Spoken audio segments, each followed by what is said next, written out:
Nawawalang estudyante sa syudad ng Sorsogon, patuloy na pinaghahanap ng pamilya.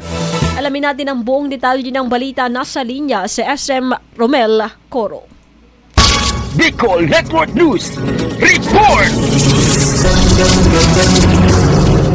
Nanawagan ang pamilya Canano sa publiko na matulungan sila na mahanap ang kanilang kapamilya na si Marlo Jake Lorca Canano, 19 anyos, residente ng Barangay Balogo, Bacon District, Sorsogon City. Ayon sa impormasyon, noong pang nakaraang Hulyo 29 nitong taon nang di umuwi ng kanilang bahay si Marlo at magpahanggang sa ngayon ay wala pa ring ulat o balita sa kung nasaan ang nasabing nawawalan nilang kapamilya. Samantala, nag-iwan naman ng contact number ang kapatid ni Marlo na si John Mark Lorca na kung saan sino man umano ang nakakilala at nakakita sa kanyang kapatid ay ipagbigay alam agad ito sa kanila o tawagan sa numerong 0907-145-9412 o 0963-457-3171 sa kabilang dako. Ito ang unang napabalitang nawawalang mag-aaral sa lungsod ng Sorsogon nitong buwan na kung saan ay lipana sa ibang lugar o lipana sa ibang lugar ang ganitong sitwasyon na biglang pagkakawala ng mga